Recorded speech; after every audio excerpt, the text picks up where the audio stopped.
The NHL trade deadline is officially in our rearview mirror. We saw more than 20 trades go down, and now it's time to reflect a little on those trades and look ahead to the rest of the season.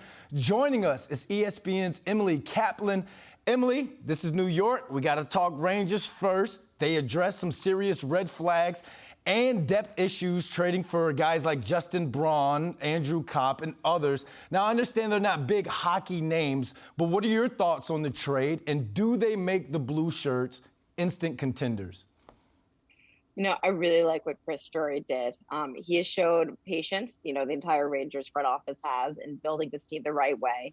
And they had a ton of cap space, so they could have made a splash, and there were some big names out there, but they didn't mortgage their future. They got pieces that I think are depth pieces, but also add toughness. And Andrew Copp, Tyler Mott, Braun, those are the type of guys that you need when you're going to make a long playoff run. They didn't have to mortgage any of their future, didn't give up first-round picks. We've seen the way this team is built through the draft.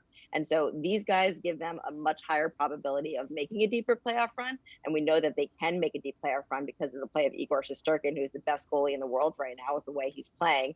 At the same time, the goal is ultimately sustained success. And I like the fact that they didn't do things that were too risky. They just filled in the right holes for depth.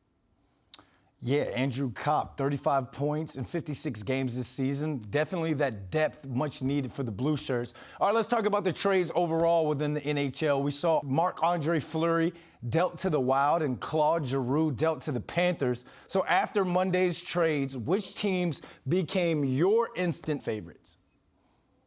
Going into the trade deadline, my two teams were in the Western Conference, the Colorado Avalanche, and in the Eastern Conference, the Tampa Bay Lightning. And I really like both of the moves that those teams made, and I think they remain the favorites. I'll start with Colorado, kind of a similar situation as the Rangers, where they could have taken some big swings. I know they were in on Claude Giroux, but instead they got guys that are just at that grit and that toughness. And I'm telling Rangers fans, by the way, like Andrew Copp is a kid that's built for the playoffs. I meant to mention that earlier. And the same with the guys that the Colorado Avalanche built up. And the real big thing for them is that they need to get past the second round. And I think these are the guys that can help them get over that hump that they've seen.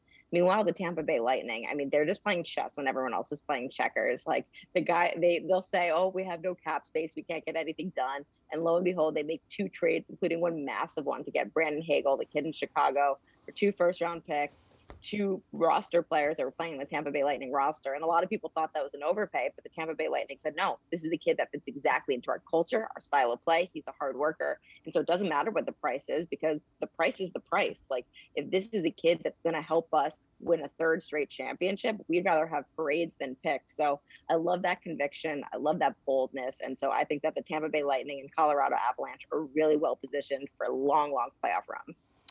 Ooh, we're in the final stretch of the season. Emily, things just got interesting. Thank you for the inside scoop. Thanks, Brandon.